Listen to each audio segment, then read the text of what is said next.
Good stuff. Looking forward to this.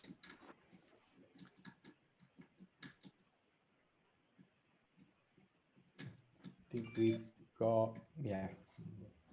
Okay, I think we are live, guys. Hi, everyone. Welcome to the Learning Redefined online conference. This is Showbie's first ever learning conference, face-to-face or online. It's our kind of first one. Just for those people that might not know what Showbie is a hybrid learning platform. We have almost 3 million educators, or over 3 million educators globally that's using the platform. We're very much focused on providing richer, deeper, personalized feedback for all students, and a communication platform for teachers and schools as well. Showbie has been working alongside educators for kind of almost 10 years, and we've got some really powerful partnerships with some very key applications that are being used in schools every day. If you want to know more about Showbie, then definitely go to showbie.com. However, today's session, and I have a panel of esteemed speakers, presenters, leaders, I suppose innovators in some ways, I would say, in the work that they're doing.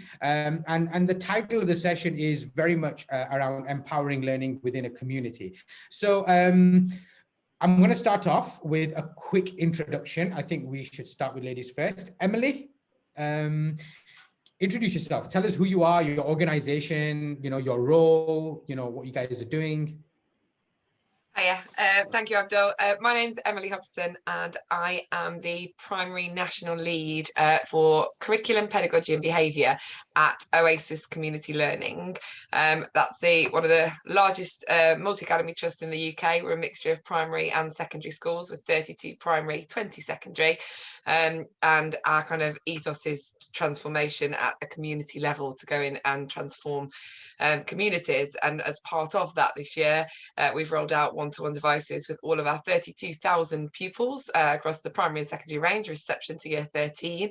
And we're embarking on that journey, which has been in some ways the year to do it, definitely this year, in terms of online learning and the need for those devices.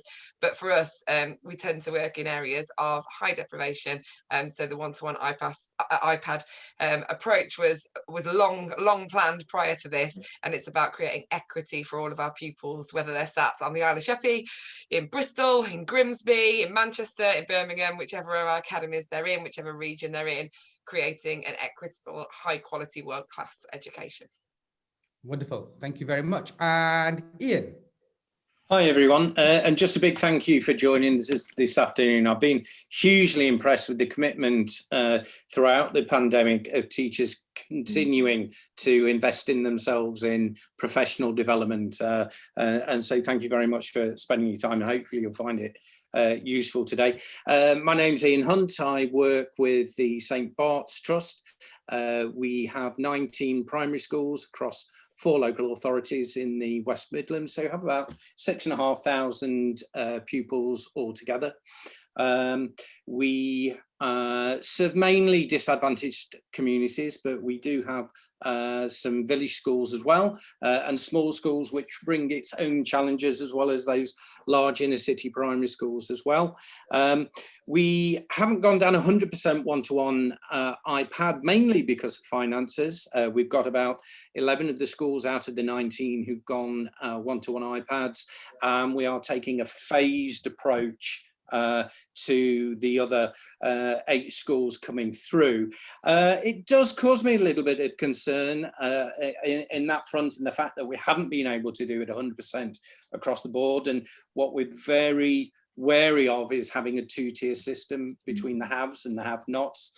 And as Emily quite rightly said, technology and one-to-one iPads is a real leveler in terms of learning, particularly for disadvantaged children. And as a pupil premium reviewer, that's something I'm very, very mindful of. And so we're hoping to roll it out as quickly as we possibly can. Okay, thank you. Wonderful. And let's go to Phil. Yes, hello there. My name's Phil Hurd. I'm one of the associate head teachers for Transform Trust that has 19 schools in inner city Nottingham and Derby. And we are currently have sort of 3 or 4 schools that are not a million miles away from one-to-one iPads, and we have the other sort of 14, 15 looking on enviously, and we are trying to sort of develop that across our trust with some kind of systematic approach, so that we ensure that effective implementation, and we learn from those early adopters. Wonderful, wonderful, thank you. And Andre. Afternoon, everyone. It's really nice to be with you. Andrew Jewell. I'm currently involved in a number of large-scale kind of iPad deployments, technology deployments in education, one-to-one around the UK, mainly in Scotland. I've worked in various parts and places across the world in previous projects, and now particularly in Glasgow City with the Connected Learning Project, and for the most part now as the development lead for the Inspire Learning Programme, which is in the Scottish Borders, the beautiful Scottish Borders, which is where I'm sat today. And I'm very much involved now in the strategic planning elements of these projects, and looking at how we can best kind of not just deploy the technology, but make sure that we answer the so what question really well, so that we look to kind of really make a positive impact and leave a positive legacy on the young people that we work with across all the projects that I'm involved with. So delighted to be part of this conversation today. Wonderful, wonderful. Thank you very much, everyone. And I did realize that I hadn't introduced myself right at the beginning for those of you that might have joined us. So my name is Abdul Chohan. I'm a former high school teacher, and I've been a senior leader for many years, as well as a principal of a high school as well. My current role is as VP of Learning of Showbie, and I'm kind of working with schools all over the world and leadership teams to kind of build that strategic element into the school and really focus on the whole kind of concept of like meaningful implementation of technology. What does that actually look like? This is a coincidence, by the way, because we do have schools that are not using Showbie and school leaders that are presenting their projects and so on as well. But I think for most part, everyone that we have today they're kind of implementing Showbie at some level at their schools as well, which is kind of great to see, and brilliant to kind of hear any anecdotal examples of how that might be making an impact as well. But if we kind of just start off and just kind of going around with everyone, one of the things that I'm kind of been really interested in is maybe, and feel free to speak about this kind of pre-COVID and then during COVID as well. What does the quality of relationships with parents and that wider community kind of look like? And how are you expecting return on investment with your technology program moving forward? Yeah. What's that going to look like? And you might have already experienced that if you've rolled out already, or if you haven't rolled out, then what are your kind of expectations around that? I'll start off. I'll try not to go around the circle in exactly the same way, but I'll just kind of start off the other way. Phil, I'll pass over to you first. Yeah. So what we did was we set up with some digital champions to start with, just sort of 6 of our schools who were going to provide an iPad impact study group. And with our education partner at Jigsaw 24, they sort of collected the evidence of kind of best practice across those 6 schools that we could then share more widely. And that was really helpful, to sort of gather that evidence early on. I forget whether it was Andrew or Ian who was talking about the so what question. There's a significant investment coming from our schools, and the head teachers and the governors and parents were saying, what is the purpose of this? What are we getting? Well, what we were able to do was to present the sort of data, not just kind of hard, cold facts data, but some of the softer data as well, about the impact that it was having in the classroom, and that then put at ease some of the concerns that the other stakeholders had. And Phil, just a quick question there. Do you feel like post-COVID or during COVID, do you think some of those kind of fears, reasons were kind of allayed for parents and the wider community and so on? I think during COVID, especially, it was. I mean, we've been able to accelerate our plans by sort of 3 or 4 years. What I had down as a 5-year plan is currently a 2-year plan, Mm. simply because, so those fears have been put to one side because of that, and the parents and governors and teachers and head teachers would absolutely see the value. But then, because of the schools that we serve, despite the best efforts of the DFE, we got quite a lot of devices. So those schools who were forecasting buying these devices in a couple of years, they've now got the devices. Right. So we are able to get that, and that's, so we were strategic in going for iPads, because that was, then we could provide the training all together. We took the decision that even if we don't get the iPads during the time of lockdown, as an investment into the future, these iPads will be with us for sort of 4, 5, 6 years, and we would therefore have them for that life rather than, worry. So we got some devices kind of quite quickly, which meant the most vulnerable children had something to work with. But then once we were past that point, we took the strategic decision to kind of look more long term, and actually lockdown for us has been quite beneficial. Wonderful, wonderful. Ian, your thoughts on that? Yeah, sure. I mean, very similar to Phil, really, in the fact that we had a couple of Pathfinder schools. We actually went and visited Abdul's school in Bolton at Olive Tree, and we took a number of our leaders along, and that was a really good visit. And I would encourage you, if you are thinking of going down that route, to really go and have a look at a number of examples of schools who've implemented that, and take your time and make sure that it's going to be right for you. We took quite a bit of time deciding what we were going to do, what platforms we were going to use. And I think you need to have confidence in taking the time to make sure that it's right for you, your school, your organisation. And certainly going and visiting Olive Tree, we began to see some of the possibilities that were available there. So we started with a couple of schools. One of our schools, Kingsland, is a Apple regional training school, and so they had quite a lot of equipment already, and so we were able to use them as also almost the experts within the organisation for schools to go and have a look at. And then Belgrave, one of our inner city schools, took it on board very quickly as well, and were in a fortunate financial position where they could do that. And so really from those sort of key seeds, we were able to then spread that out. And obviously the DFE program rollout was helpful in getting more machines in. And also we leveraged some of the money from the catch-up funding.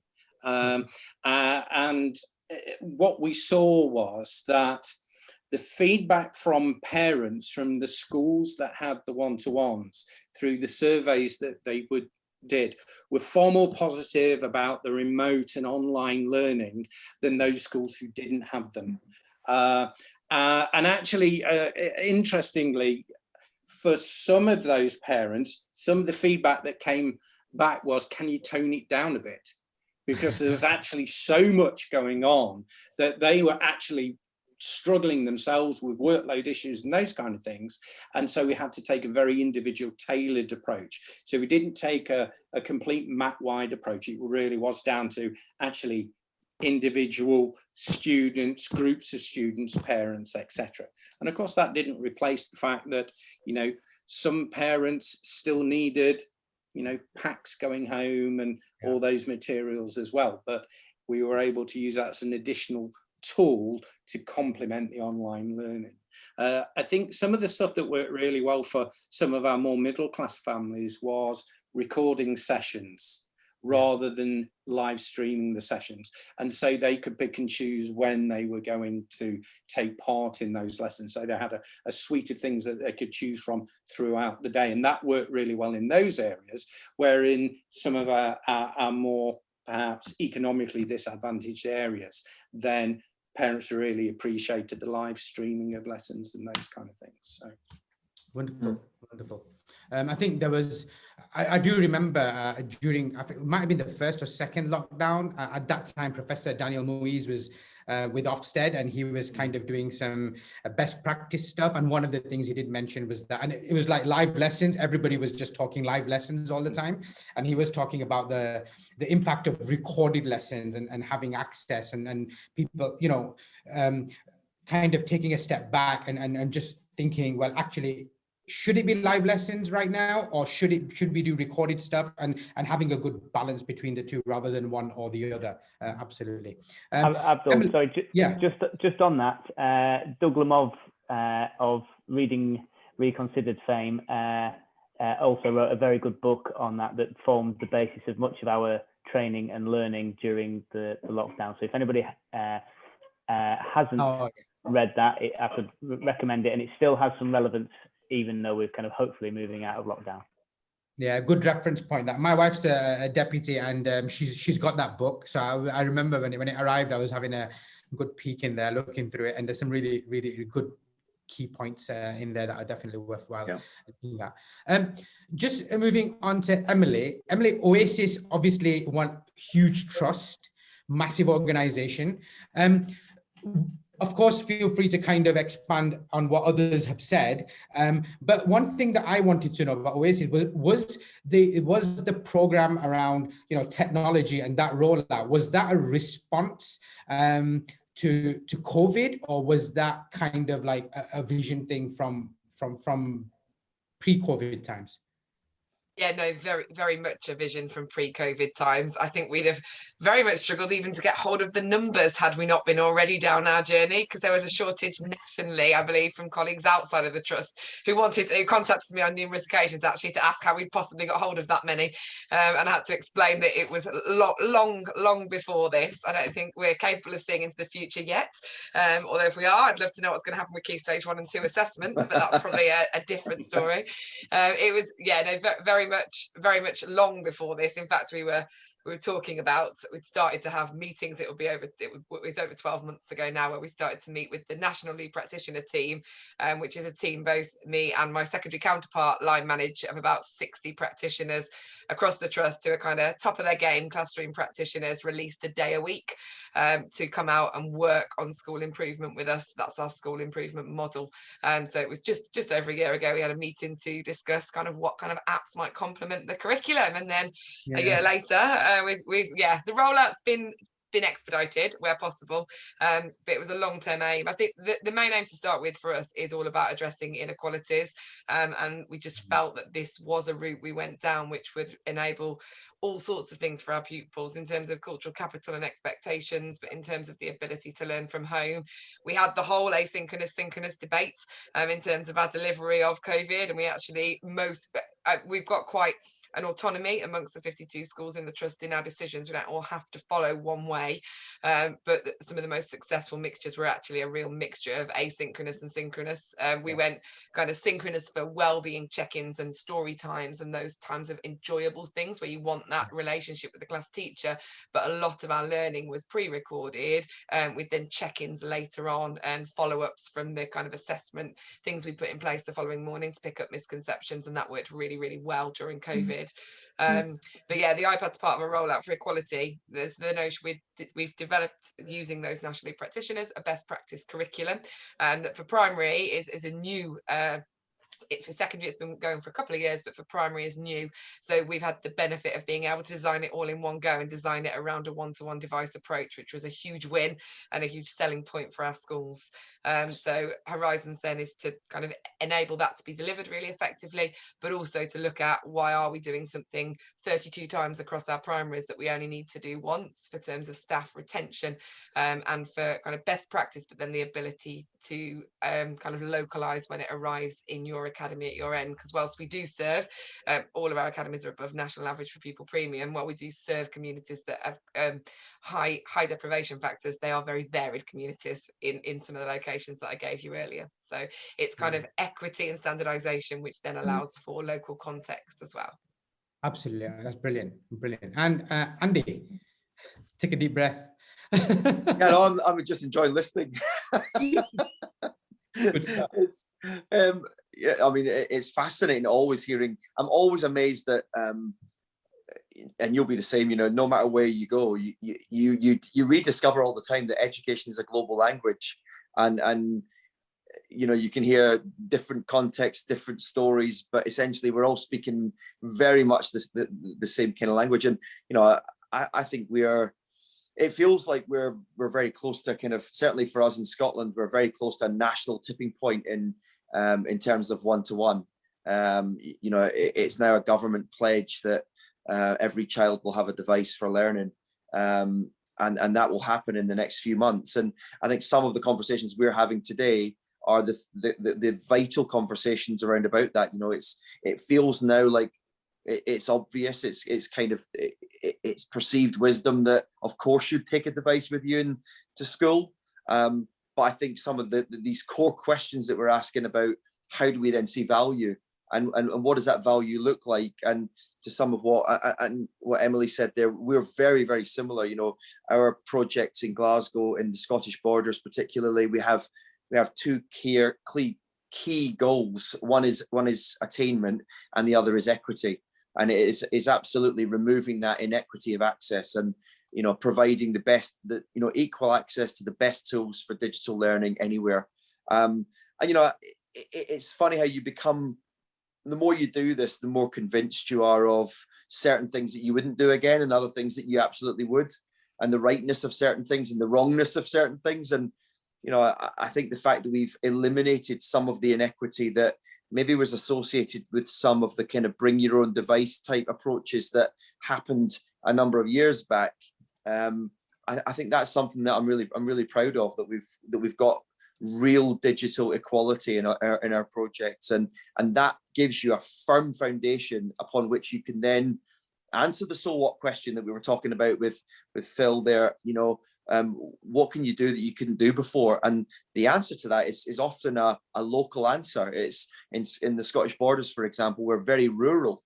So we're looking at how do we address the challenges of rurality, you know, and broadening our curriculum offering, for example, letting kids in small schools in rural areas that would never otherwise be able to join a Spanish class or whatever.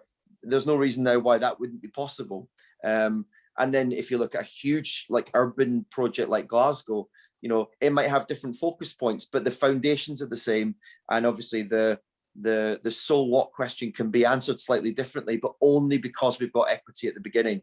And we often talk now about, with some of the teams that I work with, about, you know, it's not so important nowadays what decision you make when it comes to technology. You know, we're talking today on Zoom.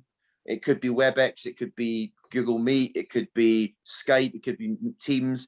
All of those things work great, right? They're all really pretty much good technology in that sense. But actually what is important is the fact that you make a decision and actually you go, this is what we're doing.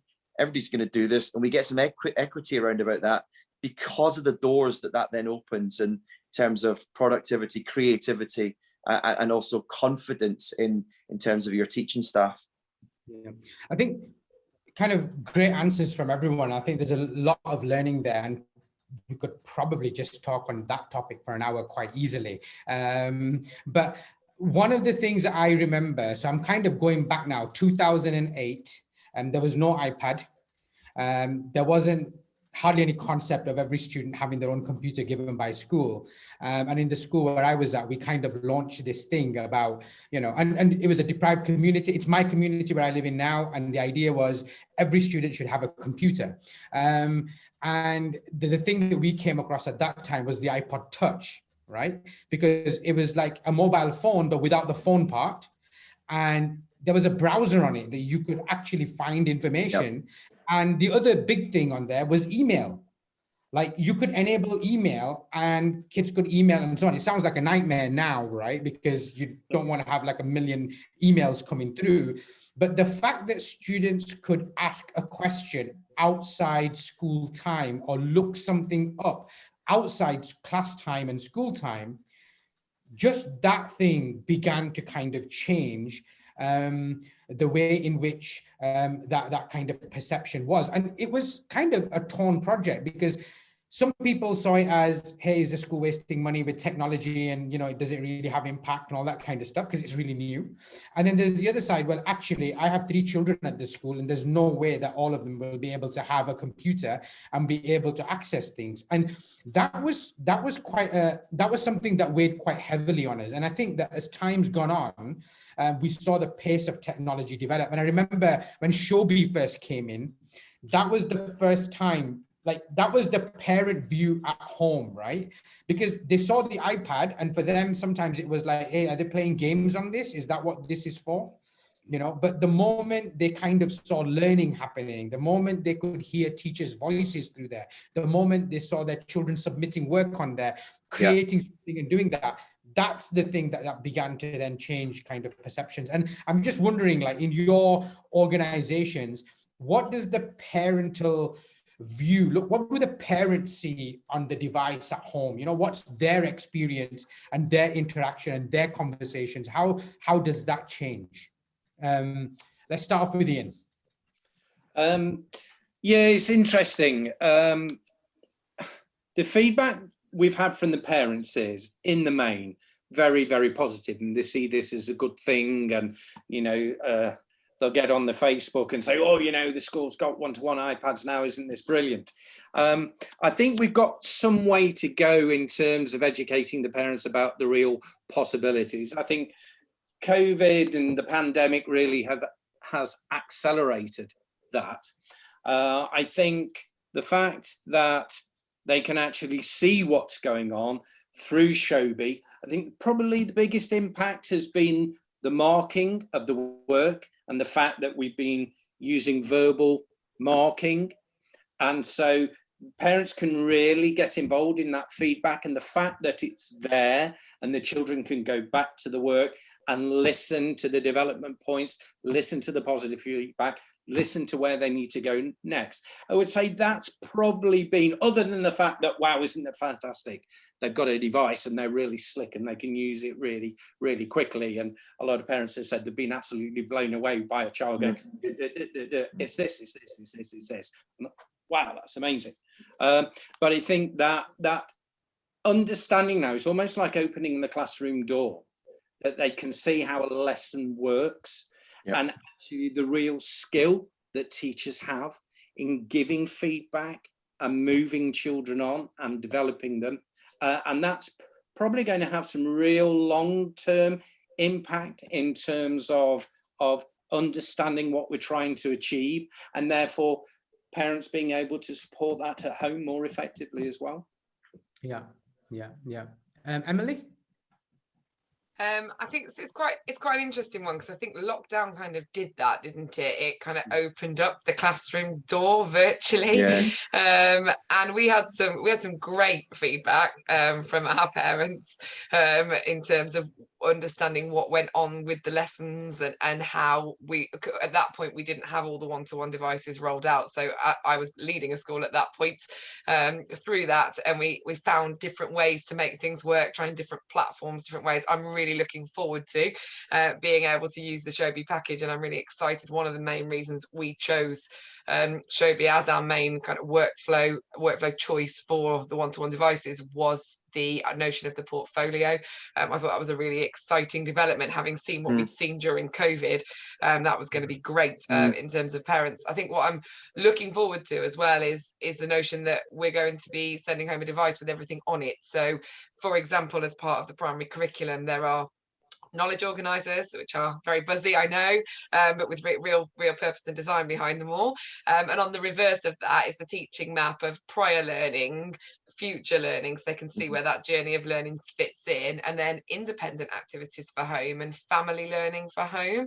So we're then able to structure really carefully. They can do the quizzes. There's some kind of quiz-based stuff that they can do together for a bit of fun, but they can go and find the knowledge together on the knowledge organizer. Everything will be hyperlinked so they can move between things. So actually, if the notion of school and learning is a barrier at home, it removes that, and there's a notion of being able to do it together, or there's a notion of being able to see what what your children are doing and build on it from your own experiences if you want to too, depending on, we've got a lot of mixed backgrounds and experiences to our parents and families at home. So I think that's going to be really interesting. It's just going to make learning accessible for children, but also for families at all levels, really. It just I think it takes away that unknown, and that's normally what produces a barrier to begin with, isn't it? We're more afraid of what we don't know than what we do, and I think it just brings that to life a little bit more, really. Yeah. Andy, what do you think? What are your thoughts? I mean, obviously I think parents are, for the success of any project, to me, parents are key. You know, we went out to this recent project now in Scottish Borders. We spoke to every parent of every secondary school young person face to face for about an hour before we deployed, and that was very much about, you know, it was about with one clear message really, and it was, you know, welcome to the team, and it was this real notion that they're around about a young person and focused on that young person's success is a whole team of people, and that is the teacher, the school leaders, the strategic planning elements of the projects, but also fundamentally is the community around that young person themselves, and that is the parents. And I think that was critical because it begins to change the conversations on Facebook, the kind of the social media chatter, if you like, and that is vital. And I also think it's vital that we don't lose sight of these people as part of the team. That one of the key benefits of a project like ours is that we put digital technology and the potential for digital skills development into the wider community of a young person's life, and that affects their families and it affects their parents and it brings opportunities. And you know, we've started doing kind of digital skills cafe sessions for parents that are at the moment led by each one of our schools, but potentially can be led by some of the young people themselves. And that can be everything from, you know, how to take better photos for Facebook, that is just a kind of life enhancing digital skill, to much more fundamental things, how to access council services, how to you know, pay for certain things online, you know, really what we would consider fundamental digital skills as part of but we now have an opportunity to deliver some of that because of the equity that we've provided. And I think that, and really that speaks to something which for me is at the heart of what all of us have talked about today, and that really is the culture that is at the very center of, you know, who we are and the projects that we're, and the vision that we've got at the heart. And I know it's something, Abdul, we've talked about many times, you know, over the years in various parts and places in the world, but that fundamental kind of vision really that people then ultimately buy into. I think communicating that to the parents, making sure it's consistent and making sure that you don't leave them behind, but very much that they are coming with you on that journey is just so important. And COVID has helped us in many ways because, like, I think it was maybe Emily or Ian that said, you know, it's taken away the walls of the classroom and it's let the parents have a look in, and they appreciate so much more sometimes the role of a teacher and what teachers do, and how difficult that job often can be. But also I think they also really value the way that conversations have changed. So that whole world when we were at school of, you know, what did you do at school today? That doesn't exist really anymore, because parents can know before you get home because it's in your portfolio, or they've seen it posted somewhere that you were at the art gallery, and that and this is probably an old example because I haven't been to many art galleries recently, but you know, that conversation's changed, and I think that's changed for the better. You know, we want to break down the walls of the classroom. We want parents to be involved. They're a critical part of the success of a young person's learning. If we can help.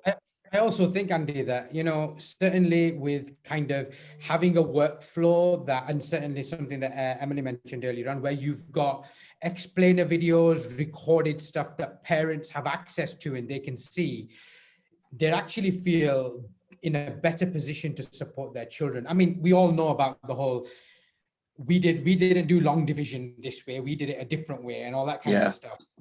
But just literally technology's become so simplified that actually the ability to create that is no longer a half-day training course somewhere, right? You literally can just kind of, someone shows you and you can do it. And the fact that parents can watch that at home, they're in a better position to support their children. I think that's quite valuable. I know the EEF has got data on, and they've put stuff out on, you know, parental involvement and parental engagement, and where parents are better supported. Now, historically, that would have been potentially, you know, parents that went to university and so on. But actually, there are a lot of parents that might not have been to university, that might not be, you know, academic or have professional jobs or anything like that. But actually, having access to those kinds of resources puts them in a position where they can actually sit down and support their children. And I think that kind of included in a digital workflow is the thing that really then begins to empower,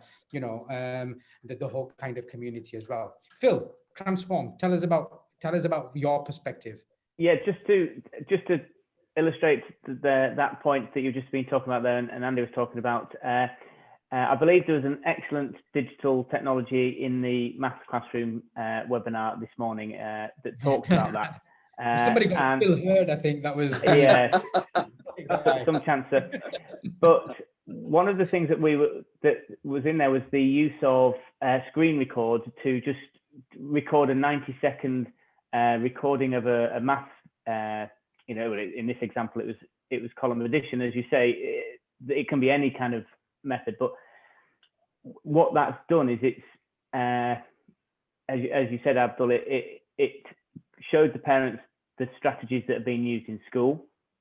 So it gets rid of that barrier of you having to undo any misconceptions of, you know, because the parents haven't quite learned, or they haven't quite understood that method or whatever.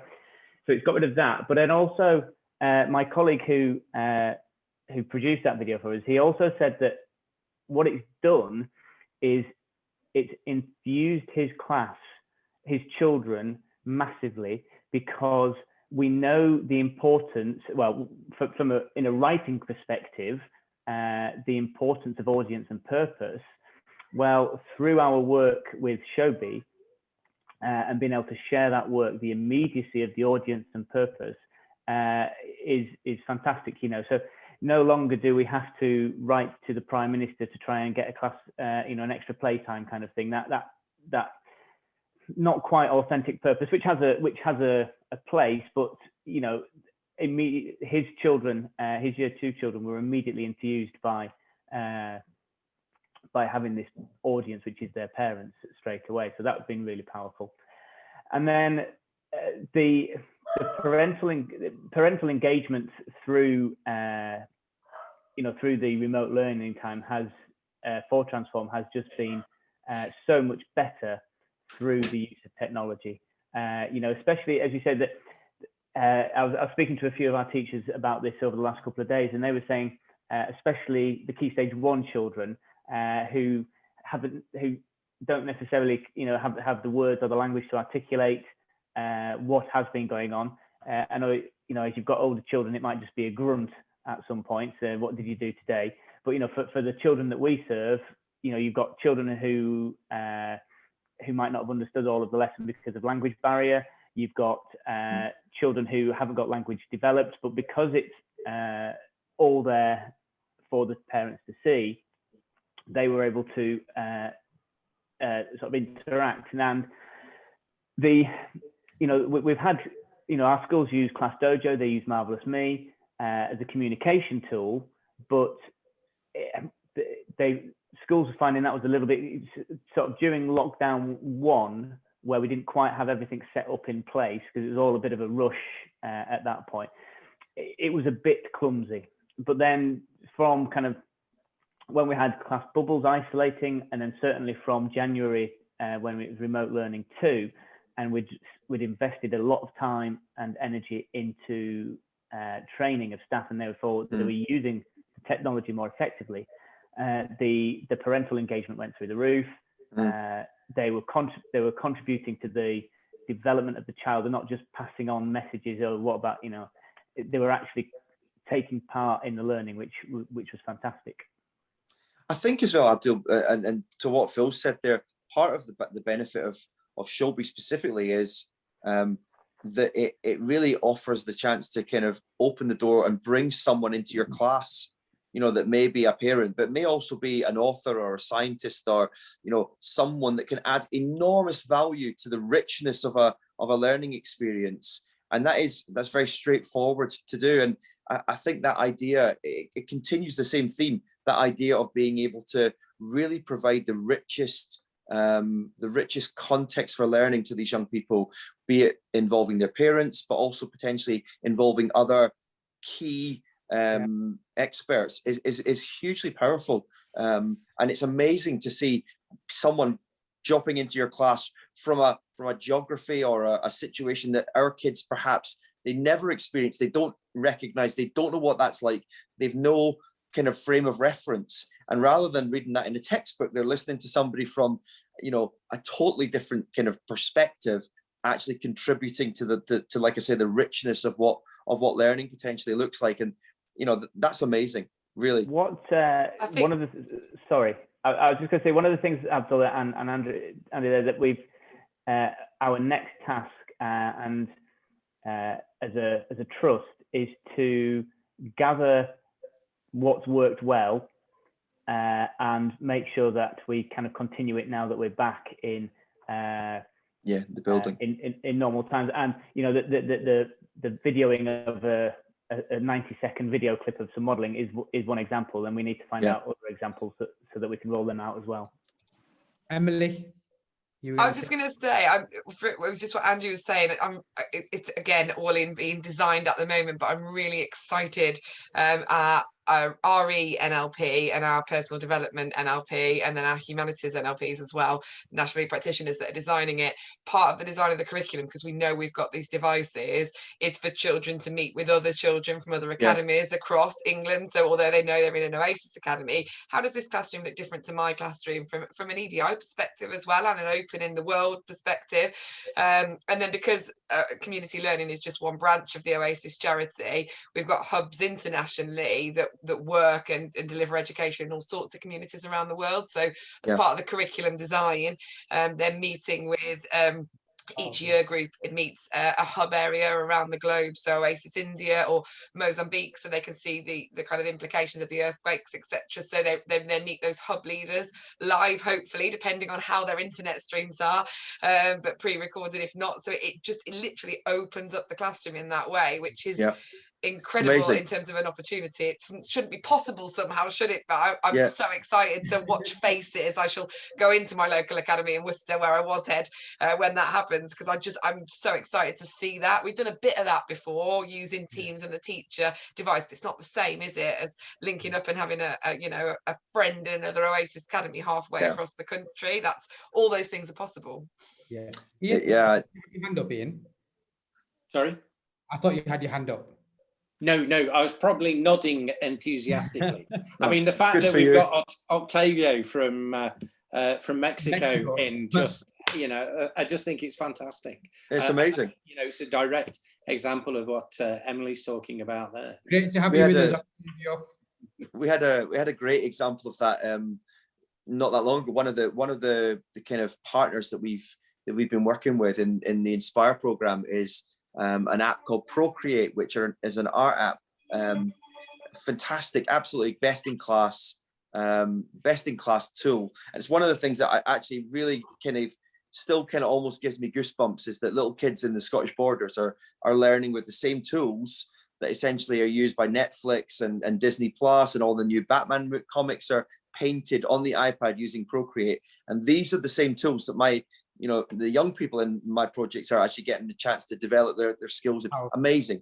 So we actually reached out to the team, and we had some live art lessons streamed and from Tasmania to where we are in the Scottish Borders. And we had to have them at what was kind of like 9 o'clock in the morning our time, and basically 9 o'clock at night in Tasmania. But it is actually quite moving when you suddenly go, look at these kids learning from literally the experts, the world experts in this field, and they're getting that experience. And I mean, I totally agree with you, Emily. Part of you is going, this should not be possible, but it is. And this is amazing. Like, this is genuinely amazing. and it's the legacy that we leave. And I think that's the thing that we're all here excited about.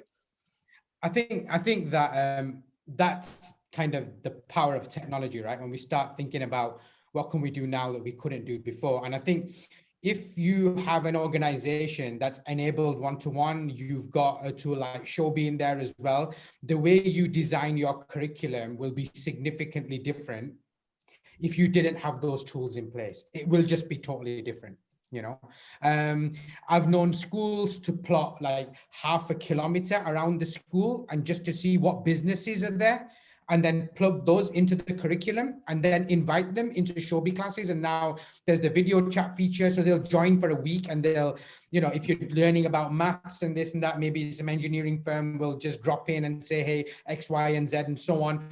That's been really powerful. I've known schools to look at the longitude, because the time difference is not as much, and you can go all the way down to South Africa and it's only a couple of hours difference, and you actually build that into the curriculum and so on. So you're actually speaking to students, and even if they don't have access to iPads and Showbie or whatever, a mobile phone, you know, they've got the whole class there, you know, you add them in and the teachers are in control of making that happen. I just think that the whole concept of empowering a learning community, of course, we've spoken about parents, but it's so much broader, so much wider in terms of what's possible, that actually it's only limited probably by our imaginations in terms of what we can do and the experiences we can give our children. So just kind of coming on to the next part, obviously a crucial part of any learning community are the teachers, right? You know, they make everything happen. And obviously through COVID, we saw like absolutely amazing things happening around the world, teachers stepping up, working from home, managing their own children as well. I was on a webinar and there was a head teacher from Kenya in a rural region who'd kind of overnight, I think she'd used the free version of Showbie and through parents' mobile phones and so on, got a virtual class kind of setup, you know, and she was just using that, and just saw and heard some really amazing things. And the question, I suppose, the discussion that I want to have next is really about the well-being of teachers, right? And being devil's advocate here, if we give technology, it's always on, right? It's available, we can do things very easily and so on. Are we putting teachers in a position where, you know, the workload, even though some things can be reduced, does the frequency of it increase? How are we supporting teachers in managing them being able to say, well, actually, this is family time now and I'm going to do X, Y. What does that look like? What do the well-being programs look like? Are they different because of technology? Do they incorporate technology? I'd love to hear your thoughts on that. I'm going to open that up. Anybody want to go first with that? Feel free. Yeah, Phil, go for it. Yeah, there's a couple of things that I would say about that. First of all, workload. I said again this morning, I think workload is a misnomer. I think as teachers, we will always work hard. What we want to do is make sure that our time is spent being effective, on doing the right things. So I think where the teachers find the frustration is where we are asked to do some stuff that we don't believe will benefit the children. And, you know, so one of the things, so if you're asking people to use technology just for bells and whistles, then I think for those staff who aren't confident with it, I absolutely think it can just create more pressure unnecessarily. So, which happened, you know, which could have happened or maybe did happen. You have to speak to our teachers when we introduced Showbie and all this remote stuff for lockdown. But we worked hard on training to try and make sure that they had the skills to do that. The other thing I would sort of say is that the idea of it's the flexibility. So you're saying about family time, and absolutely, you know, that's vital. But it might be the case that a teacher wants to come home at 3:30, 4 o'clock, so that they've got that family time, but then they're happy to spend an hour doing something once their children are in bed, for instance. and the technology allows that flexibility. Now, you know, but that's not for everybody, and it's that choice and giving people that choice, and I think that's what technology does. Yeah. I think Anybody that's else? sorry, Abdul, I was going to say, I think that last bit's the really important bit, the choice bit, isn't it? I think this almost is repeated in the age-old debate of, do you send email out of work hours or not? Well, it's not whether you send it, it's your expectations of receiving it, isn't it? So I think that's a really similar element, is when is it expected that students can contact teachers? Like, have you got really clear setup in terms of safeguarding when you are getting notifications that younger children are on it very late at night and early morning hours, and do we know what the expectations are of staff and leaders within that, so that that's reasonable too, because that's quite a big responsibility to take on that additional knowledge, isn't it? I remember early on I was looking at the team's data for the entire trust, and looking at some of the times that pupils were working in the morning, because I was looking at our secondaries as well. I'm not sure that was conducive to their best productivity, but you have got that extra level of information that you didn't have before. There's a responsibility with that, but I think there's a big responsibility on our staff teaching in the classrooms to make sure that we've thought really carefully about when they can be accessed using this technology. And then best practice for children, it's like, do you block YouTube or not? Well, actually no, because they're going to access it at home. Do we teach them how to use it safely? Yes. And I think that's exactly the same then for the devices, isn't it? How do you turn your notifications off? How do you avoid blue screens before bedtime so that you sleep better? Actually, those are all great things to talk about in terms of life. So rather than limit them and not teach them, it's part of that, and actually it's better practice overall then for everybody. Absolutely. Ian? Yeah, I mean, I agree with Phil there. I mean, you and Emily as well, in the fact that you can put protocols into place, but you are actually dealing with individuals, and people's perception of workload depends on it at an individual level, doesn't it? So I had a similar one to Phil, where I was getting very concerned about one of our heads who was working very late into the evening, but it was for the very reason that she was going home, spending time with the children, and then clearing a desk and getting things sorted. And that really worked for her. And she said, please don't put that protocol in place, because he will actually make my life worse. And so you do have to listen to those kind of things. And I think Emily was saying, you know, it's what your expectation is in terms of receiving that. I think as leaders, we have to be very careful about what our expectations are in terms of when we need these responses. And we need to be very careful and very managed about how we do this. And I'm forever banging on, and it sounds really simple, but use the send later. I get the bit about you want to get it off your desk, but don't put it on somebody else's desk. I'm still having that battle, but I live in hope.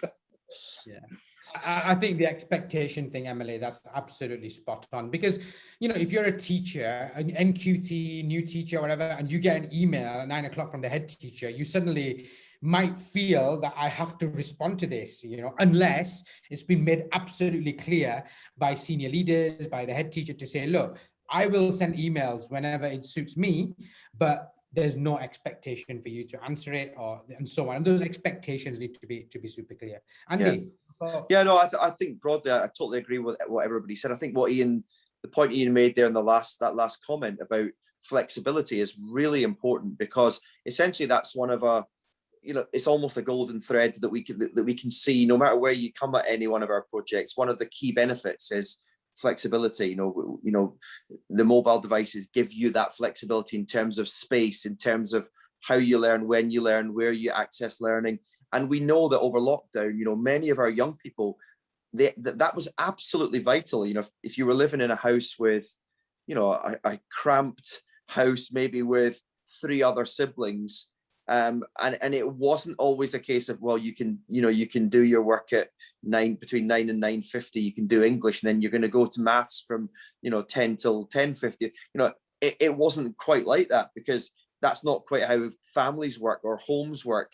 And actually they needed the flexibility to be said to say, well, you know, broadly speaking, this is when we'd like you to do these things, or but there needs to be that kind of, and I think teachers benefit from that as well. And you know, we can see the reverberations of that idea of flexibility in the world around us, you know, in businesses, in offices. You know, we've done a lot of work in Denmark, Abdul, and, you know, I know that a lot of the Danes, it's one of the core elements of their culture is this idea of, you know, you can work till 2, you can go and pick up the kids from school, you can spend a bit of time with your kids, you can put them down to bed, and then you can go back to work again at 8 if you want to, and work till, you know, 10 or half 10 at night, if that suits you. And that level of that idea of core flexibility is just so vital.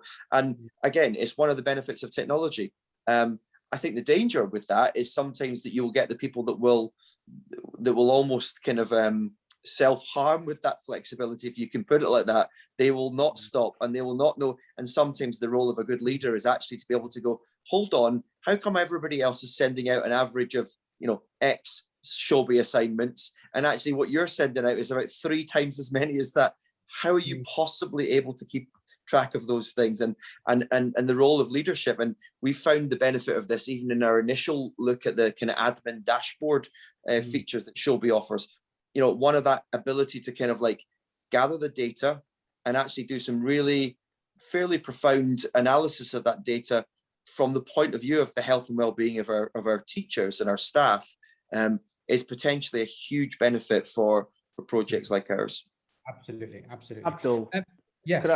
Could I just add something just on the teaching and learning aspect of it? Yeah, I remember it was only in my NQT year that I didn't have a computer, and as a teacher, but as teachers, as computers have come in, you know, we used to plan on bits of paper that we handed in every week for senior leaders to monitor. But there's been a shift, I think, in the last few years to kind of PowerPoint, smartboards, whatever platform you use, and that's so for those teachers that haven't got that, that confidence and the knowing your keyboard shortcuts to speed things up. There's been that death by PowerPoint, which has increased workload. But one of the things that we've been doing this year as a trust, and working again with Jigsaw, is working on the TPAC model. You know, the idea of knowing when to use your technology has been really important. Yeah. Absolutely key, very, very key. Very, very important. There's a question that's just come in. It's off topic, but I'm just going to put it out to the panel anyway. And if it's not your area, then feel free to say it. I wouldn't know about this from my trust, but anyway. So the question they're asking is that they'd be very interested to hear about different approaches to sustainable finance. Like, so, for that equitable access. So what does that look like? How do you sustain it? It can't just be a one-off thing that you do, and then after 3 years, we're kind of trying to figure out where we're going to get the money from and so on. So do we have, like, for your organizations, do you have like different approaches? It'd be interesting to hear from you in terms of what does that look like in terms of sustainability. Ian? Yeah, Apple have got some really good leasing options at the moment, and because they're so confident in the products they've got, they actually build in the buyback to it as well. So you can have those leasing options over 3 to 4 years. And it's a really good way, if you've got schools who haven't got upfront capital to do it, to get involved. And then what it also does as well is that that then is going to be a set cost. Yeah. And that in 3 to 4 years' time, you will then get another set of equipment and you keep up to date, which avoids that pitfall of chucking a load of money right at the very beginning, and then in 5 years' time it's absolutely useless because you can't use to run the latest programs and those kind of things. So I would certainly encourage people to have a look at that. We also, as I said right at the very beginning, we leveraged money from the catch-up scheme to do those kind of things, and also as well building in 5% on costs, because you are going to get breakages, you're going to have to replace, and you need to make provision for that going along.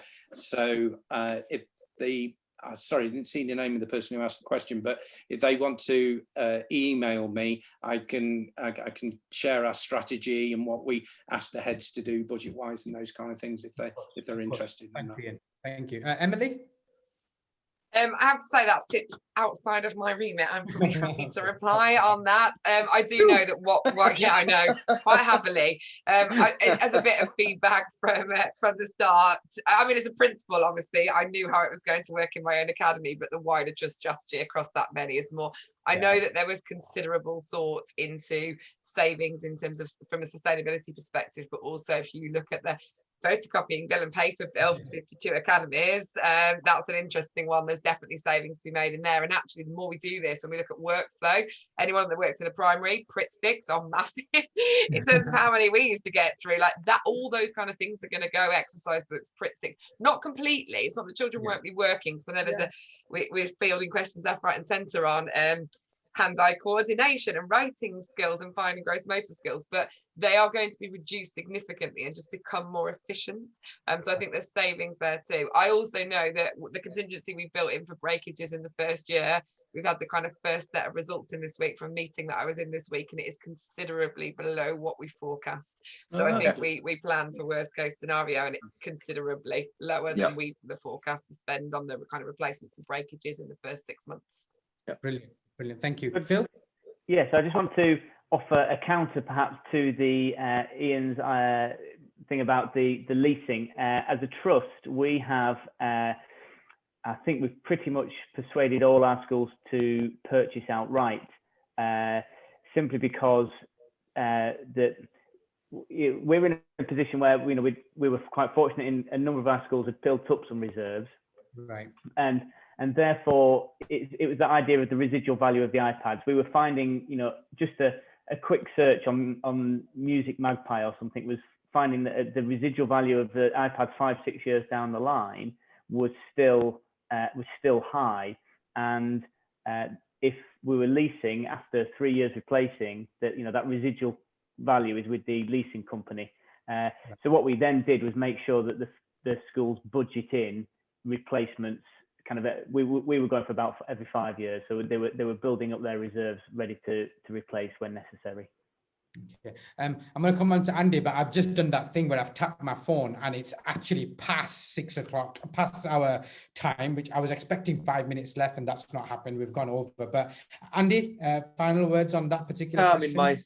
Well, finance is obviously, I'm not in the position to kind of press the red button, thankfully, but I am often involved in the conversations around about how these things get agreed at a kind of local authority level, or the level of kind of local government, and it's slightly different. And I think the key there is that you need to have a very robust presentation of the value. And that presentation has to be given to all the stakeholders in a way that actually addresses the exact perspectives that they each have. So in our context, that would be elected members, it would be councillors, politicians, including the school leaders and everyone above that. So I think that is a huge part of our job, if you like, is to make the case. It's a challenge. Some people think it's a blocker. I like to look on it more as like I say, as a challenge, because once these people are on board, they're often your greatest supporters.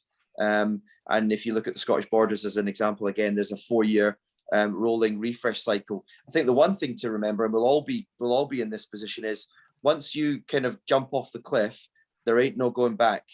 And I think that's the from a financing point of view, as well as from every other point of view, that's the kind of the big vision in the days ahead now. Okay, I'm going to stop there. Just want to thank you all for taking time out. You're busy people. There's a lot going on at the moment. There always is.